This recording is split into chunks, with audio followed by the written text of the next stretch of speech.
Welcome. I would like to welcome you to episode 502 of the Unpopular Podcast. This is the man, the myth, the legend, Jalen Hunter. Here at the Unpopular Podcast, now we ask you to agree with me and ask you to hear me out.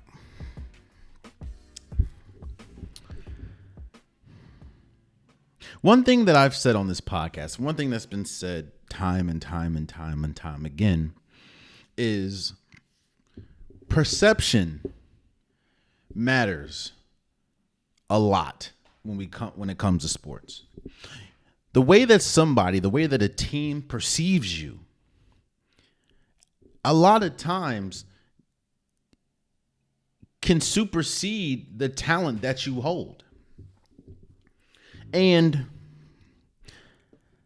to me, that couldn't be more true than when I hear, we sports fans hear, that the Pittsburgh Steelers trades up to this point, up to this year, their best wide receiver that they had in George Pickens to the Dallas Cowboys for draft compensation. Now, yes, I understand that they just got DK Metcalf, who is their de facto number one receiver. And I understand that having a wide receiver room of George Pickens and DK Metcalf could and sounds ideal for a quarterback, which the Pittsburgh Steelers, might I add, do not have, to come in and want to work with. George Pickens is one of the best wide receivers in the league. I mean, last year with a limited amount of carries, a limited amount of touches, a limited amount of targets, he had 59 receptions, 900 yards, 3 touchdowns, and he averaged 15 yards a catch. But it's about perception. And here's kind of where I want to talk when we're focused on this trade. Because if you just look on the surface, this was a monumental trade for the Dallas Cowboys. The same Dallas Cowboys that we have lamented that they haven't done much of anything in the draft, in free agency, trade deadline. They don't do much of anything. Jerry Jones just likes to rest on his laurels, even though there isn't much in the cupboard to rest on. But when you get now, and when you have George Pickens, when you have CeeDee Lamb, when you have Jake Ferguson, and you get the running backs that you have and the offensive line that may not be great right now, but because they're young, but they have a potential to be really good towards the end of the season, this could be a top tier offense with the acquisition of George Pickens. I'm not going to say that they're going to be over the top. I'm not going to say that they're just automatic championship contenders. But there has been a question mark when we talk about the Dallas Cowboys team overall, but especially the offense. Last year, we saw they didn't have much of anything outside of CeeDee Lamb. They didn't really have a running game. Their offensive line was, I think, 2 or 3 of their linemen retired this year or this offseason.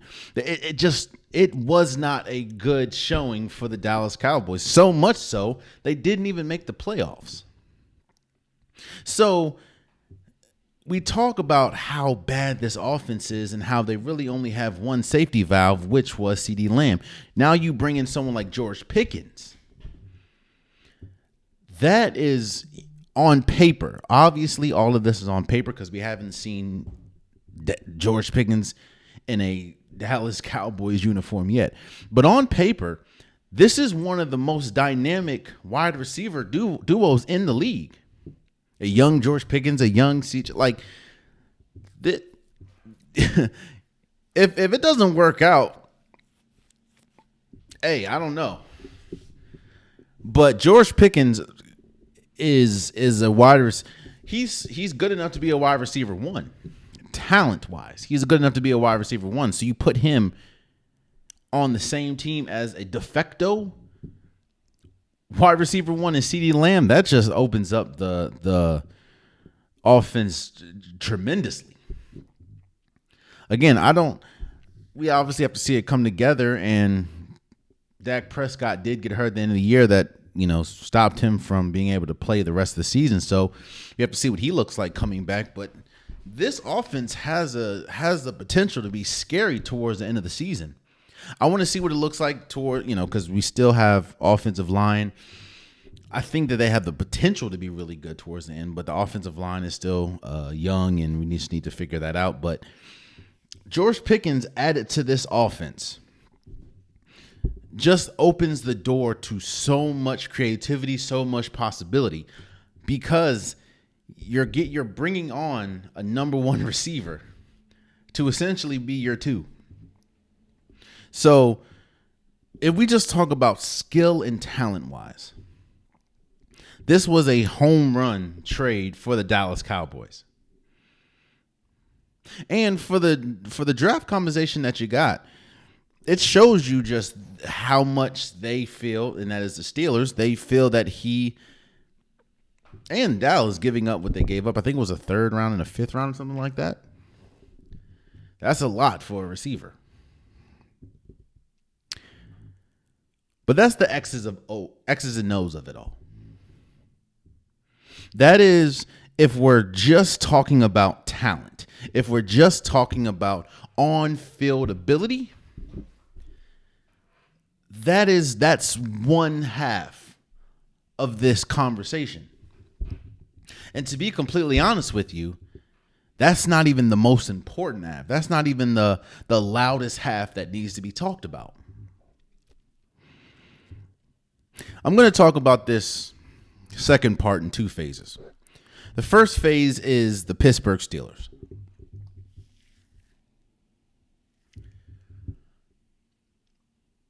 The Pittsburgh Steelers have a reputation, of getting off of receivers before it's time to, which kind of makes their organization look like geniuses at the end of the day, because when you get off someone like Montavious Bryant, when you get off someone like Antonio Brown, when you get off someone like Juju Smith-Schuster, when you get off somebody like Deontay Johnson, and they don't really work anywhere else outside of probably Juju Smith-Schuster, but he hasn't been a number one receiver since he left Pittsburgh.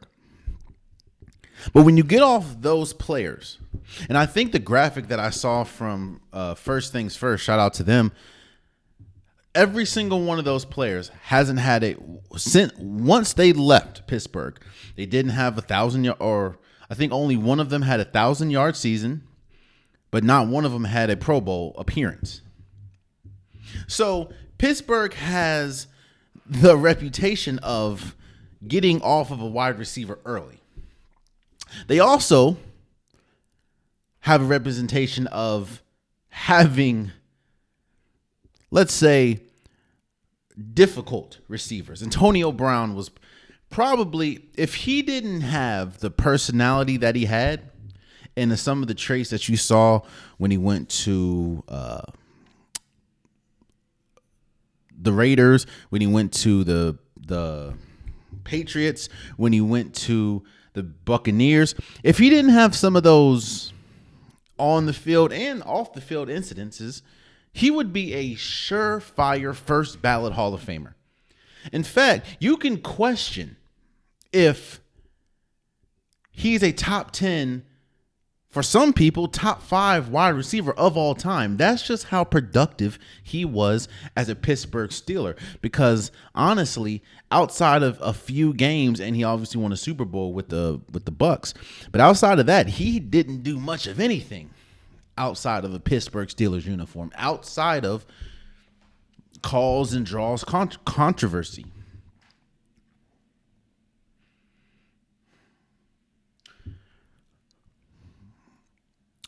But we talk about perception.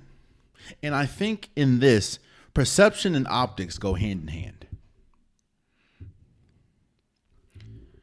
There's a lot going on with the Pittsburgh Steelers right now. Let's not get that twisted.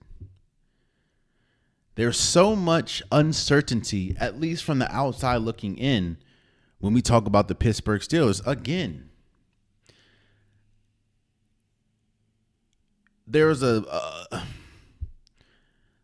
your best you don't have a quarterback one. Right now, if the season started tomorrow, your quarterback one is Mason Rudolph, a quarterback that you allowed to walk, seemingly got worse in Tennessee, and you brought him back. You let Justin Fields go. You let Russell Wilson go. You don't have a quarterback. In the draft, obviously, you can have your opinion on what they did, but I don't think they had a good draft either. So in my opinion, you didn't do good in the draft. You don't really have a wide receiver. I mean, a quarterback one. And you go out and get DK Metcalf, who I understand has the ability to be a top 10, top 5 receiver. He's shown flashes that he is that. But you do that without having a number one quarterback. Because you can say they're waiting for Aaron Rodgers, but I think that's not smart if you're literally banking your immediate future on a quarterback who has been nothing but erratic since leaving Green Bay. So all that's going on right now in Pittsburgh, and you still find a way to trade your best offensive player, arguably, because you can argue is DK Metcalf, but arguably your best offensive player. When I tell you optics, perception, the perception and the optics look terrible, not for the Pittsburgh Steelers, but for George Pickens. Which brings me to George Pickens.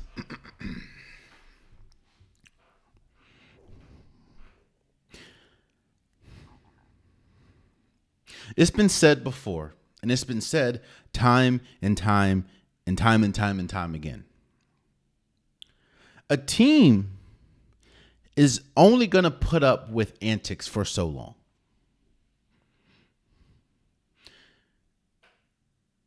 When your antics, when your name starts to get larger than the production, that's the beginning of the end.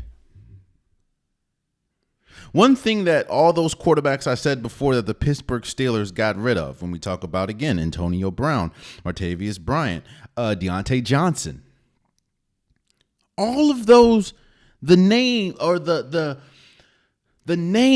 started to get bigger than the production. So it was time to go. Remember, Deontay Johnson was mad because George Pickens came in. And he was like, I'm the number one. I deserve more catches. Even though I think 1 or 2 years, he led the league in drops. But he was like, nah, man, I need more catches. Whoa. What?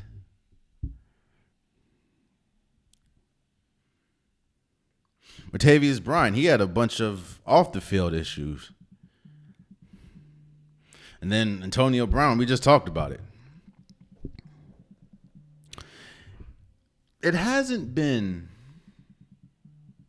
When we talk about George Pickens, again, there's no question that he's a really good quarterback. There's no question he's a really good wide receiver.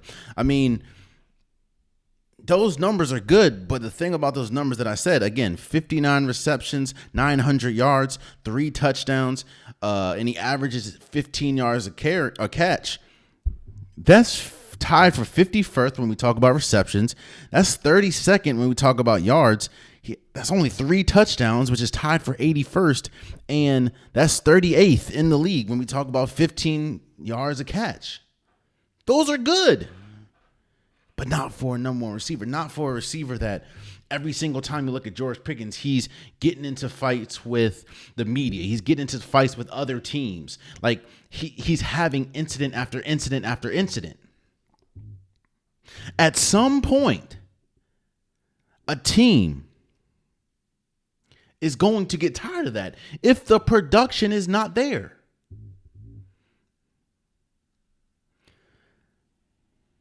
This isn't me saying that George Pickens is a bad player and deserved to be moved on. I'm not saying that. But what I'm saying is, I understand completely why you would move on from a George Pickens, especially when you have all this uncertainty going on for a team.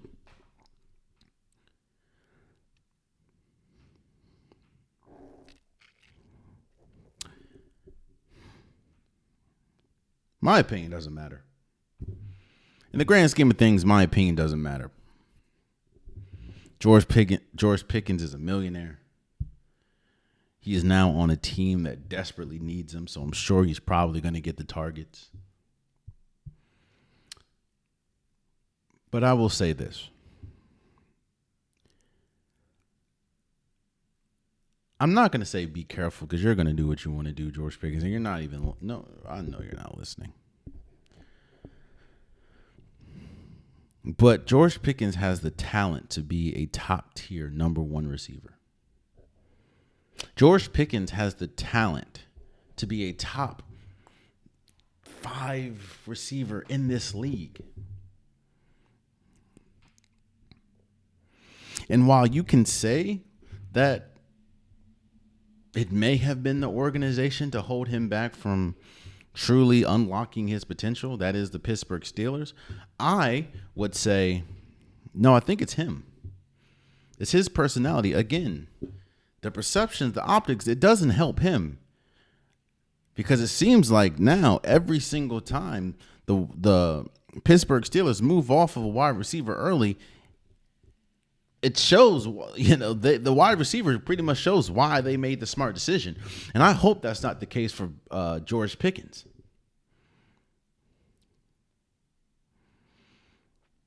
But it is no question, even with the talent that he has, the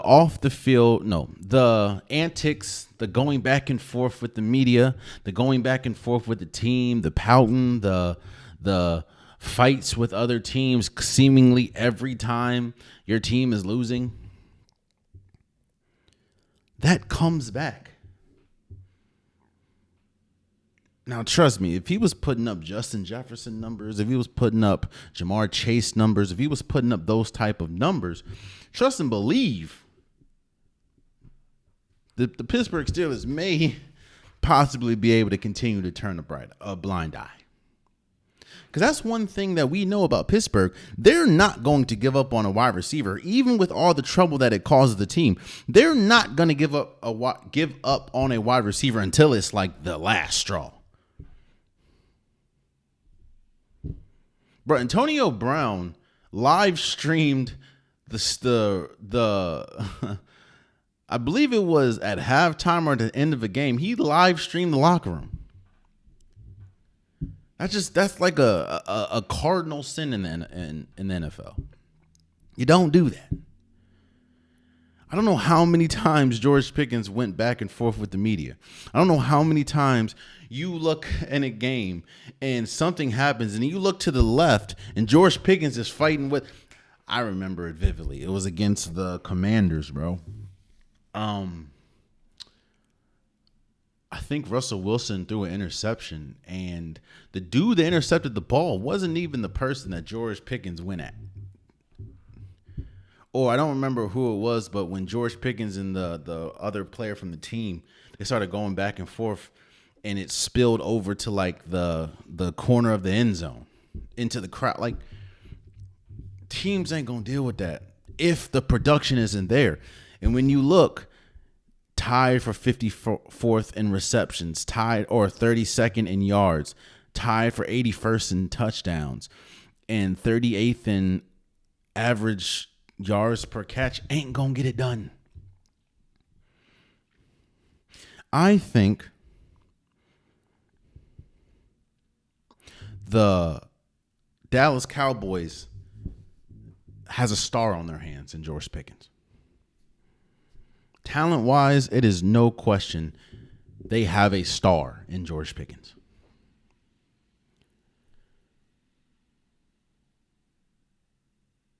But that's really only if George Pickens gets his act together, which when you look at him in Pittsburgh, even when you look at him in Georgia, I don't know if he's going to be able to do it. I hope so. I don't want anyone to, ruin anything for themselves. But again, in closing, George Pickens has the talent to be a top 5 receiver in this league. Everyone knows that. And everyone knows that his move to Dallas is monumental if you get the George Pickens, the player. But everything else that comes with George Pickens is honestly why he is now a Dallas Cowboy. And I pray, I hope, and this is something, I'm a Commanders fan. I hope that George Pickens doesn't end up on the graphic that we saw with Antonio Brown, that we saw with Martavius Bryant, that we saw with Deontay Johnson, that we saw with Juju Smith-Schuster.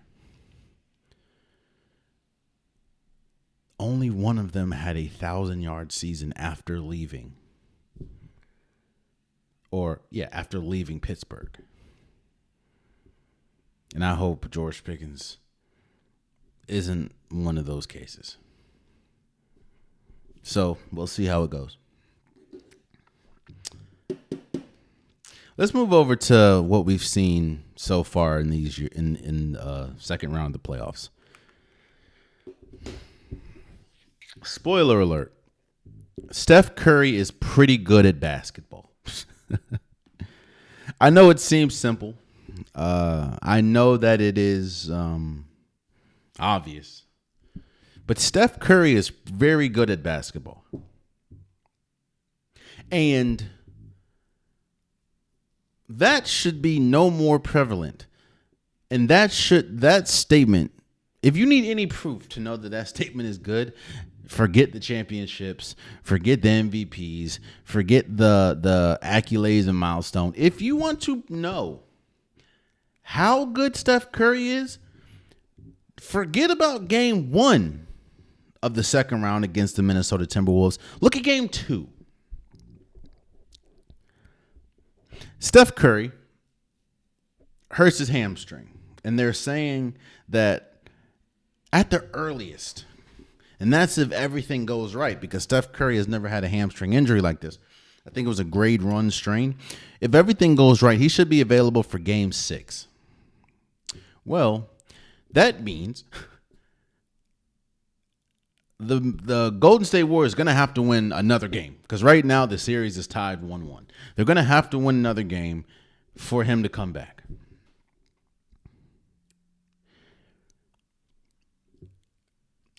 If you ever wanted to know how important, not just a star, but how important a point guard is to a team, watch game 2 of the Golden State Warriors Minnesota Timberwolves game.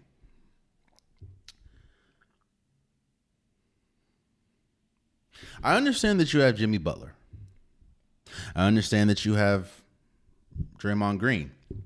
I understand what Buddy Hield did for you in game 7, and he had a really good game 1 against the Timberwolves. I understand that you have Pozinski. I understand that you have Jonathan Kuminga if Steve Kerr decides to play him. I understand that you have all these players. But forget the fact that none of them are Steph Curry, which is true. None of them are really a point guard.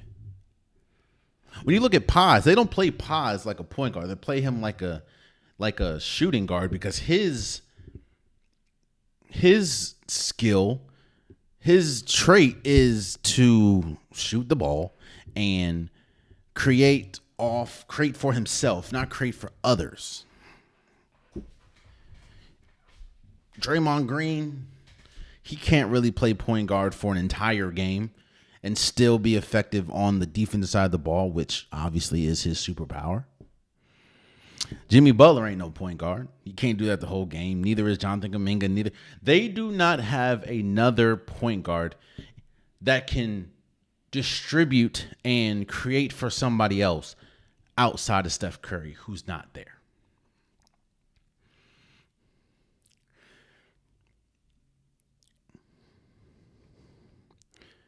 Game 2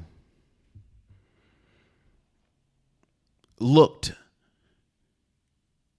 drastically different when we talk about the Golden State Warriors. Looked drastically different from Game 1 because Steph Curry, and obviously we know Steph Curry is the greatest shooter of all time. Steph Curry is Steph Curry, still a superstar. We get that.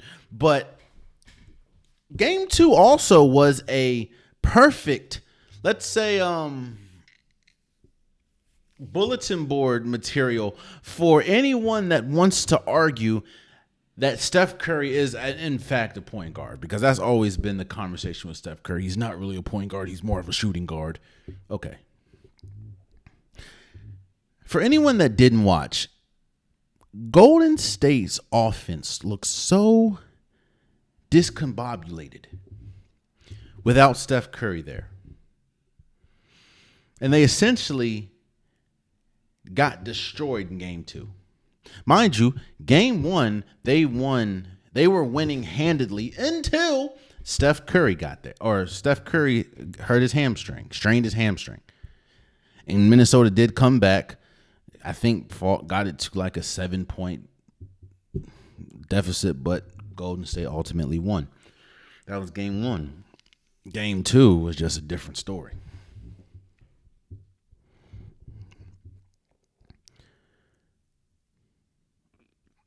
The Golden State Warriors have look. I understand that when you bring Jimmy Butler and we talk about playoff Jimmy, that's what you're hoping for. You're hoping that you're going to get a game from Jimmy Butler that can carry the Golden State until Steph Curry gets there. And I do think Game 2 he could have been a little more aggressive. He did that before, and I thought it was because you were going up against the Heat. Because remember, when in the regular season, when Golden State went back to Miami after Jimmy Butler got traded, Miami destroyed them. Jimmy Butler didn't have a good game at all. So I thought that there are times, and I thought that was in the regular season, but there are times when Jimmy Butler just isn't as aggressive as he should be. Maybe that is due to age. Maybe he just can't, but they're going to need it. But I will say this, and this is the ultimate respect for Minnesota and just a snapshot of what I saw in Game 2. Golden State does not have a shot in hell to beat the Timberwolves in a series without Steph Curry. And depending on if this series can even get to 6 games, I wonder how the team is going, where the momentum is going to be. Is it going to be with Golden State? Is it going to be with Minnesota? Because the last thing that you want is the Steph Curry to come back from a hamstring strain and have to put the whole team on his back, because that's not going to fare well for this team. Again, I understand that you bring Jimmy Butler in to be able, because you still consider him a star. You still consider him one of those players that can lead a team deep in the playoffs. So that's what you're hoping for when you trade for him. But we haven't seen that this year. I mean, honestly, I haven't seen that in a minute. So the question that's floating around is, does Golden State have a shot without Steph Curry? That's more of a disrespect to both Minnesota and Steph Curry. Because what? That's like the Timberwolves losing Anthony Edwards and do they have a shot without Ant? What? No.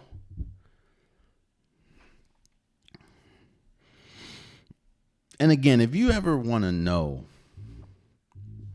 the importance of Steph Curry and why a lot of people are saying he's more than just a shooter, look at Game 2 and look how bad Golden State's offense looked. It was so bad, Steve Kerr played the entire team.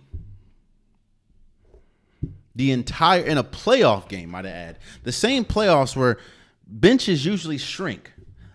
He played the entire team. It's just searching for offensive answers, and they didn't have any. It really also brings into perspective just how much people that you're supposed to depend on are struggling. Like, I didn't realize how bad Moses Moody's been playing until you don't have somebody like a Steph Curry that can cover for you.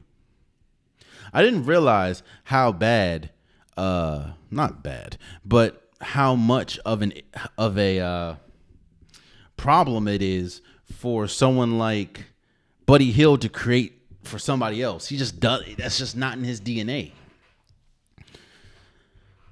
And on top of that, Draymond Green is fighting to get kicked out. It's just always something, man.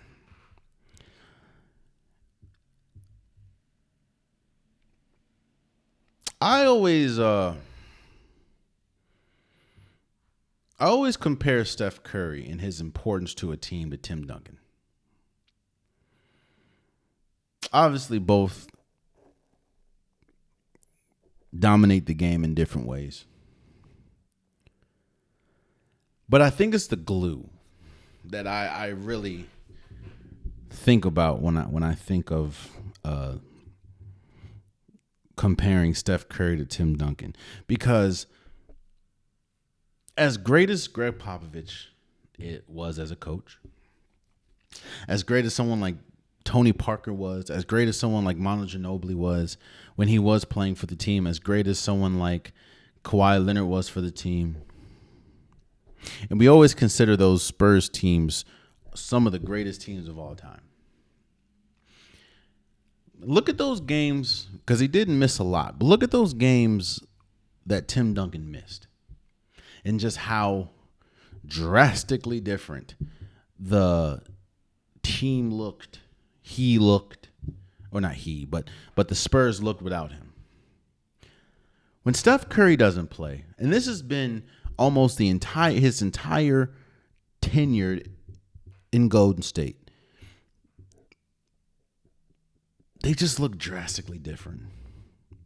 Some of the loudest situations that you hear out of Golden State come when Steph Curry's hurt. Whether it was Draymond Green and a fan, or Draymond Green and a teammate, Draymond Green with the text. Some of the stuff happened with Clay. Like, some of the loudest thing. I think the whole Draymond Green, Kevin Durant blow up happened when Steph Curry was not playing.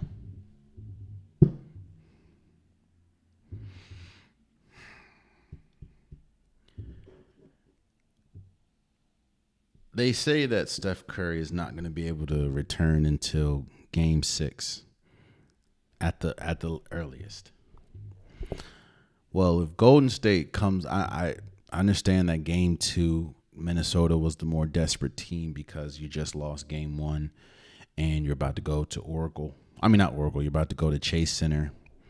So I understand you're going up against a team that's just a tad bit more let's say, determined to win that game. But I pray, and I will also say this: if we get the Golden State, if the Golden State that we get in games 3 and maybe 4 that we got in game 2, yeah, Steph Curry, you might have played your last game, at least this year, with Golden State. Because this game, it ain't getting to no 6. We'll see. We'll see. Let's move forward. I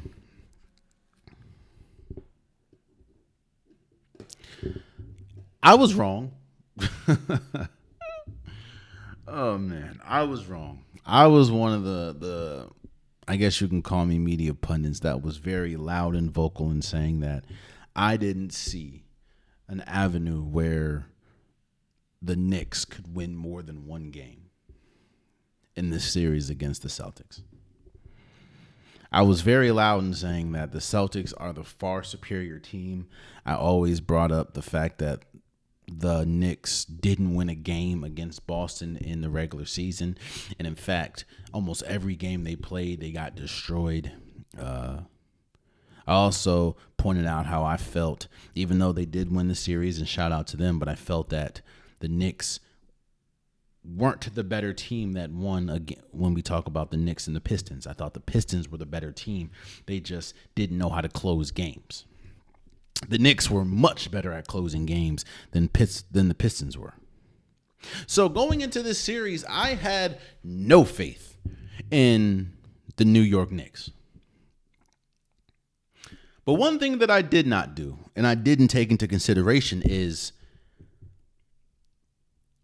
the quiet issues that the Celtics have, and how if those issues start to get a little louder and if those issues get brought to light, someone like New York could capitalize on those issues. I just didn't think that was going to be the case. So I was wrong, because as we sit here today, New York is up 2-0 against the Celtics. Mind you, both of those wins came in Boston.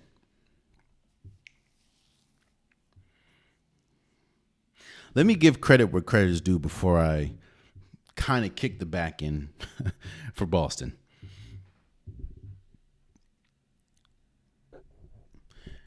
What's been interesting about this is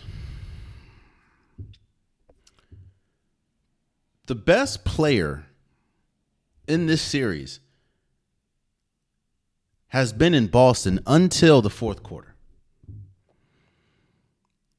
Jason Tatum has been the best player in this series until the fourth quarter. Then that's when Jalen Brunson, and then game 2 was Mikal Bridges, steps up. Both games, might I add, the Celtics had a 20-point lead. And the Knicks fought back, clawed back, and ultimately won those games. Both of them. So I will give credit where credit is due. The Knicks have played their arses off in the fourth quarter and came back from huge deficits to take both games, completely snatch home court advantage from the Boston Celtics. Jalen Brunson has been incredible. Karl-Anthony Towns hasn't been great, but someone like Josh Hart's been great. Someone like Mikal Bridges, they've played their role perfectly. OG Anunoby played his role perfectly. So I get it. I completely understand how the Knicks right now find them. I'm shocked because, again, I didn't have them winning more than a game, but the Knicks have done their thing these first 2 games. They've been timely when they needed to. They've had timely buckets. They've had timely stops. And they have been the better team in the fourth quarter of these games. And obviously, though, that's the most important quarters.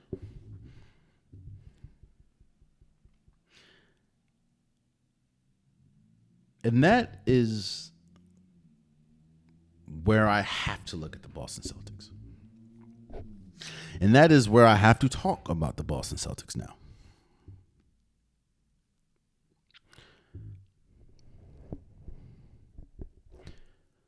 You heard me just say that in both game 1 and 2, the Knicks had to overcome 20-plus point leads in both games.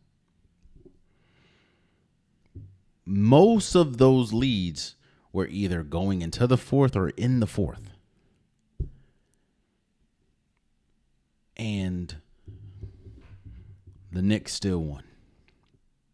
A lot of that is the fight from the Knicks, but a lot of that is also Boston, bro. Now, I'm not a Boston fan. I don't hate on Boston, but I'm watching these games and I'm seeing glaring issues. Shout out to my man Kofi. Go check out his go check out his YouTube channel. He breaks down stuff in a different way than I do, obviously, probably more in depth, but shouts out to Kofi. He says something that was perfect. He said, one of the issues with the Celtics is they're stubborn. They're stubborn in the way that they approach games, and they're stubborn in the way that they go about things. One thing that we have talked about throughout this entire year, mind you, the Celtics have been juggernauts most of this year. There are times when they kind of took their foot off the gas in the regular season, but overall, they've been juggernauts. They haven't really shown any letdown majority of the year as to what we saw last year, which ultimately they won a championship. But when we talk about this Boston Celtics team and we say that they're stubborn, one thing that we've said is, this team takes a lot of threes. A lot of them. Every single game. It feels like as good as athletes they have with their Jaylen Brown, Jason Tatum, Drew Holiday, Kristaps Porzingis, as good of athletes that they have, it seems like a hyper version of those Mike D'Antoni Houston Rockets, where it was either a layup or a three. The difference is, it seems like with this Boston Celtics team, it is just a three or a three. They don't take too many mid-range shots. And that's something that why I said that they're stubborn, and why Kofi, shout out to him again, he said they were stubborn. Going to build those 20-point leads. They were playing smart basketball. They were getting mid-range shots. They were taking it to the hole. They were exploiting and getting switches, which I thought they would do in the beginning of the season. They were playing like this, like the way I thought the Celtics could and should play the entire series. But then that's when the stubbornness kicks in. And for the life of me, I don't understand why they waited to the fourth quarter to just revert back to what they're used to. The stat is, at this current moment, Jason Tatum is 1 for 11 in the fourth quarter of both Game 1 and Game 2 combined. Meaning in 2 quarters, 2 games, fourth quarter of Game 1 and fourth quarter of Game 2, the best player projected in this series has taken 11 shots, and the dunk that he had in Game 2 was the only one that he made. Out of those 11 shots, 9 of them have been threes. He's 0 for 9. On top of that, last year's Eastern Conference Finals MVP, last year's NBA Finals MVP, Jaylen Brown has 7 shots in the fourth quarter.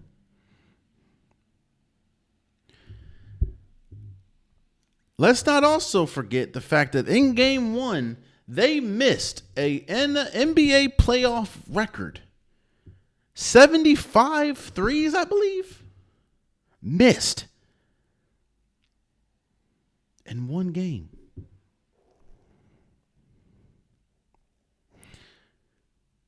Missed. In fact, let me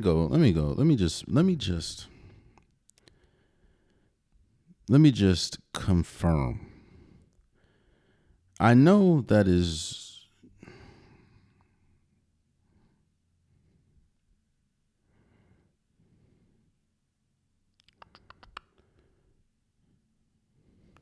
oh no, I'm sorry. They took 60 threes and hit 15 of them. They missed 45. That's what I meant.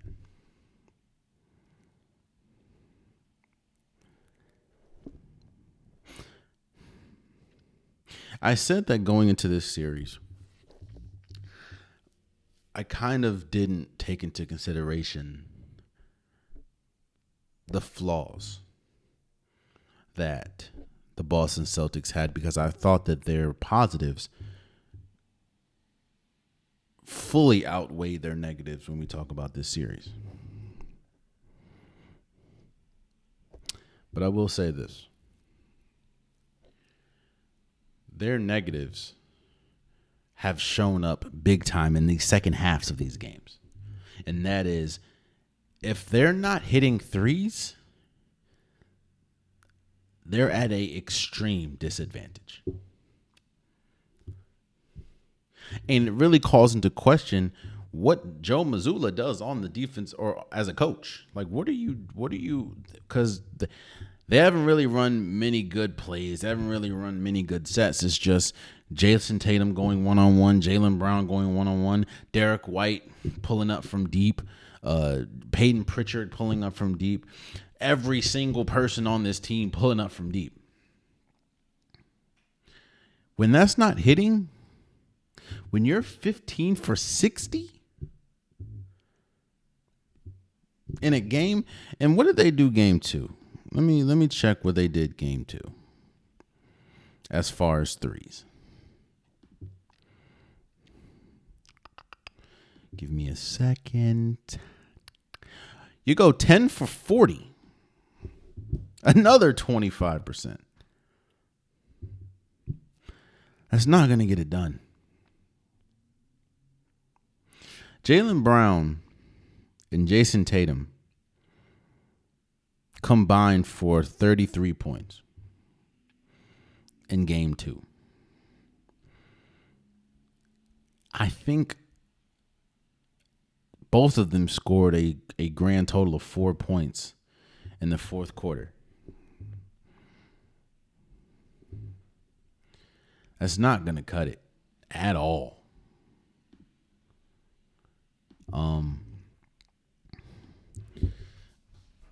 I think that Boston, I'm not going to overlook the fact that they had 20 plus point leads in both game 1 and game 2.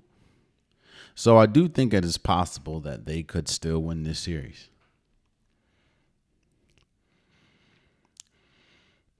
But as I sit here today, I think it's more likely that they lose because of their ways.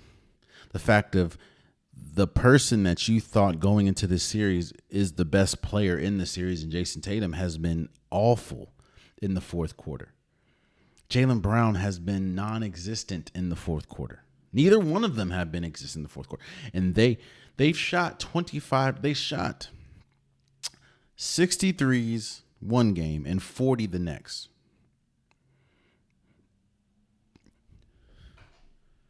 Let me think of something.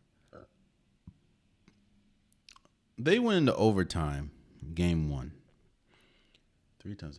They shot 180 points of threes, and I think finished the game, if I'm not mistaken.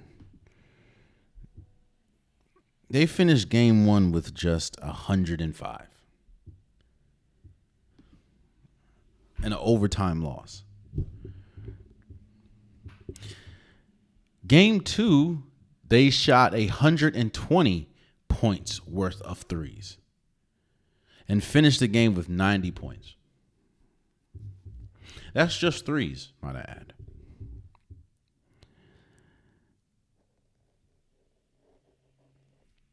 And the worst part is the Knicks aren't shooting much better from three. The only thing is they're capitalizing on the twos. They're getting mid-range. They're getting to the line. Because in this series, bro, like, it's been mostly Celtics until it ain't. And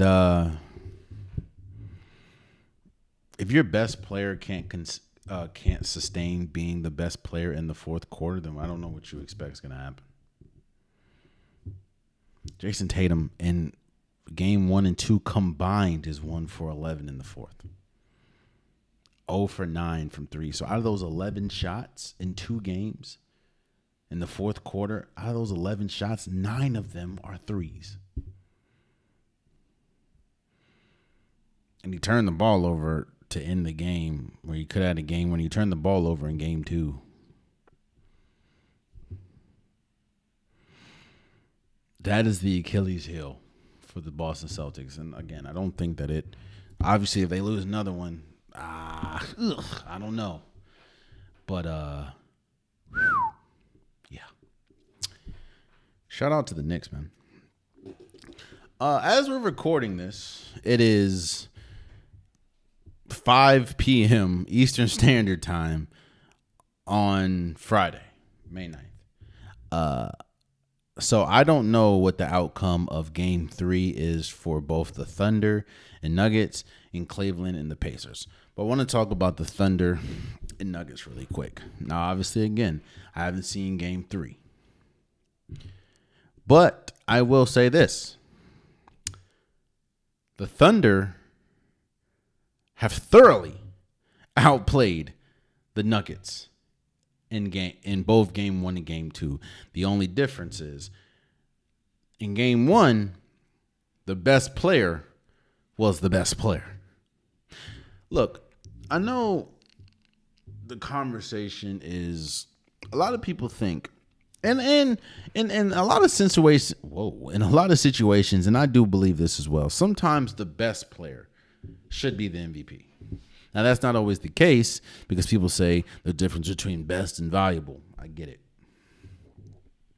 Because if you're saying that the best player wins the MVP, there should be no question who should have won the MVP this year, and that is Nikola Jokic, because he, in my opinion, is undoubtedly the best player in basketball. I think you can ask 100 people, 98 of them will probably say Nikola Jokic.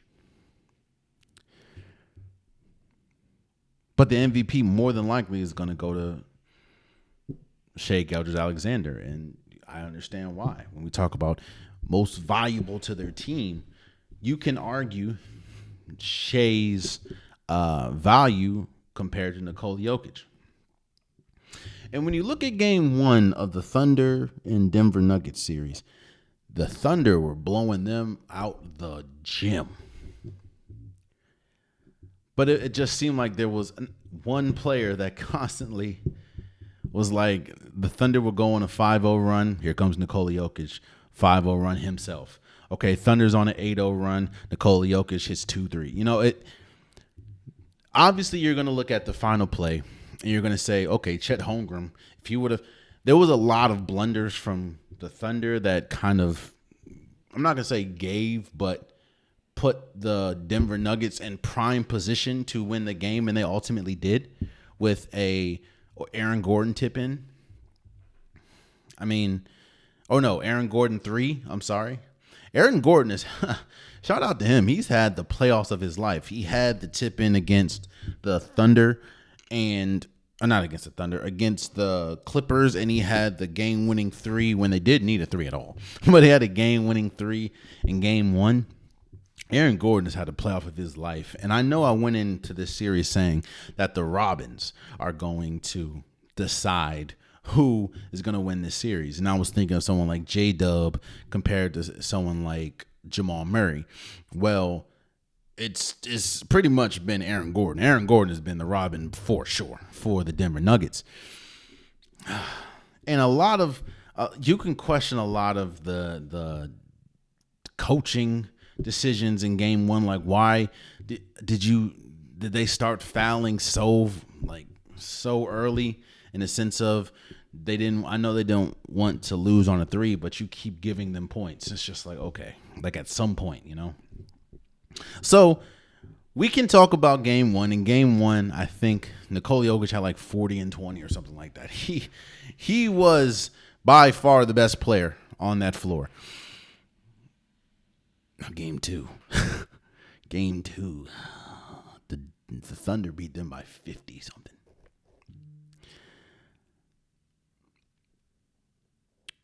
The Thunder, when they're playing defensively the way that they could play, when they're playing offensively the way that we saw them play in the 3, if they're knocking down the 3s, there's not a team on this planet, not even the Boston Celtics, that can stop this team. That's been their biggest criticism. The biggest criticism is obviously they're the youngest team in basketball, and they're not that great. They're really streaky when it comes to 3-point shooting, even though they take a lot of 3s. Well, if they're hitting on the caliber in which they hit in Game 2 against the Nuggets, it's curtains. It's curtains. There's not a team on this planet that can beat them. Um, and vice versa. If the Nuggets, if you get the Nikola Jokic that we've been getting all playoffs, and you're getting Aaron Gordon, and you're getting a Jamal Murray playing well, it's hard. And then you got Russell Westbrook coming off the bench just being a ball of energy. It's hard. You know, the biggest issue is, and I'm not just putting it on him, but Michael Porter Jr. has been damn near non-playable, to the fact of Christian Brown is getting more minutes than him, and Christian Brown ain't really an offensive weapon. Michael Porter Jr. has been awful. But again, I don't know what happened in Game 3 yet, but I'll say this: them Thunder look good. You beat this Nuggets team, which I know that they beat them pretty bad in the regular season. And I think they both went back and forth with huge wins, but this Thunder team is one of the best defensive teams in basketball. And if they're hitting their three like they hit in Game 2 against the man, watch out. But it also does show that, and Shai Gilgeous has been great too, but it also does show, Nikola Jokic is the best player in basketball by far.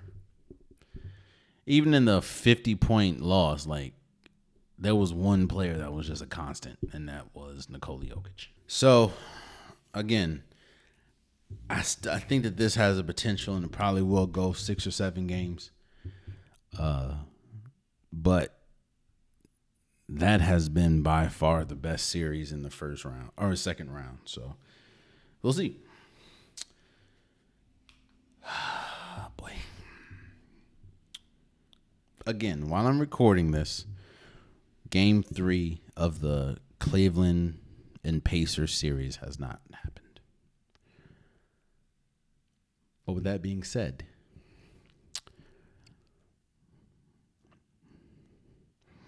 the Pacers are currently up 2-0 in the series.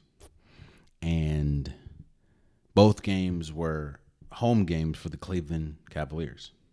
Now, the first game, Darius Garland didn't play. The second game, Darius Garland, DeAndre Hunter, and Evan Mobley didn't play. The second game, Donovan Mitchell went for 48 points. And they were winning handedly until they weren't. And Tyrese Halliburton hit a mean game winner on them.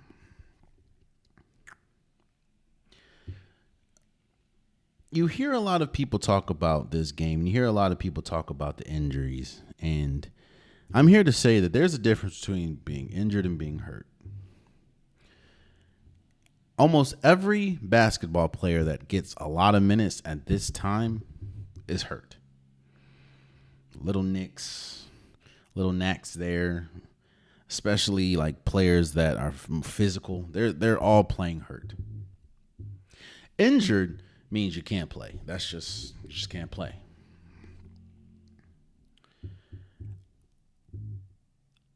I'm not questioning the severity of the Darius Garland injury, which is a toe injury, and the Evan Mobley and DeAndre Hunter injury. I'm not questioning the severity. But what I'm saying is this. There are people close to the team, there are people in the media that are questioning the injury of, let's say, a Darius Garland. And this is the playoffs, might I add. So you lose 4 games, there ain't no 5th.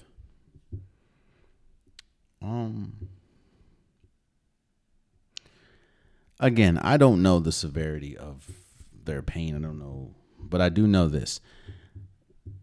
As great as the Cleveland Cavaliers have been all season, this team is not winning this series without Darius Garland. Therefore, damn sure not winning without Evan Mobley. And therefore, damn sure not winning without all 3 Evan Mobley, Darius Garland, and DeAndre Hunter. Because it kind of goes back to the Golden State situation. It makes other players have to do things that they're not used to. Ty Jerome is a great player. Great sixth man. I think he was a finalist for sixth man of the year. Well, there's a reason why he's a sixth man. Wade has been really good. There's a reason why he comes off the bench and not a starter. On top of that, Jared Allen is really good, but especially defensively. But there's a reason why he looks much better with Evan Mobley there. There's a reason why Donovan Mitchell had 48 points and it didn't matter. They still lost. The Pacers have been one of the best teams in this playoffs by far. They beat Giannis. Right now they're up 2-0 as we record this. They're up 2-0 against Donovan Mitchell and the number one seed Cleveland Cavaliers. And they were down like 20 in game 2 and still came back and won. No lead is safe in the NBA in 2025. I'm just telling you that.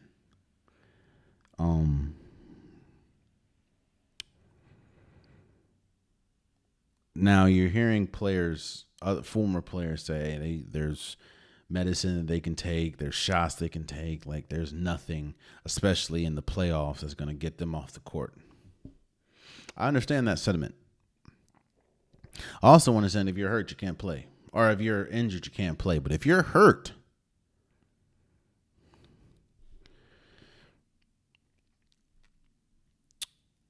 this Cavaliers team, they can win with Evan Mobley and DeAndre Hunter being there. They can win with Darius Garland. They can't. They can win with Darius Garland and Evan Mobley, or Darius Garland and DeAndre Hunter. All three of them out? Excuse me. Not a shot.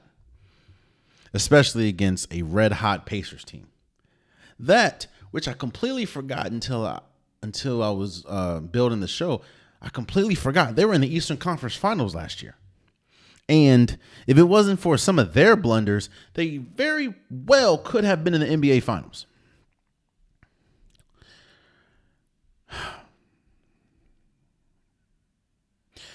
We'll see. It does suck that when we look at someone like the Minnesota and Warriors series, when we look at the Cleveland Cavaliers and Pacers series, those series can be defined by injuries, at least up to this point, which sucks. But, hey, we'll see. We will see. And there you have it. That's been today's episode of the Unpopular Podcast. I truly, truly appreciate you guys. If you want an Unpopular Podcast shirt, hoodie, sweater, long sleeve joggers, the link is in the description below. I have multiple different colors, multiple different designs. Get your Unpopular Podcast merch today. Also, for all my YouTube watchers, please subscribe. It definitely means a lot. If you get this far in the episode and you haven't subscribed, I can't tell you. I don't know what to tell you. But if you like the content and you're not subscribed, please subscribe. Or if you are subscribed and you know someone that isn't subscribed that would like the content, please share it. I'm trying to grow this podcast as much as possible, and I can't do it without you guys' help. So please, please, please subscribe. Also, for all my DSP listeners, wherever you get your DSP, Apple Podcasts, Spotify, SoundCloud, wherever you get your DSPs, and you love hearing this luscious voice of mine, please follow, please subscribe. It means so much to me. No platform is bigger than the other. So wherever you're getting the Unpopular Podcast and you are enjoying it, please follow, please subscribe, and please share. It means a lot. Also, social media, Instagram, TikTok. I post pretty much daily there. Please follow. That's probably the quickest way we can go back and forth. If you keep respectful, I don't mind going back and forth. It just means that you care about whatever we're talking about and you have an opinion. And I want to hear both. So please, please, please, please subscribe. It means a lot. Until next time, much love.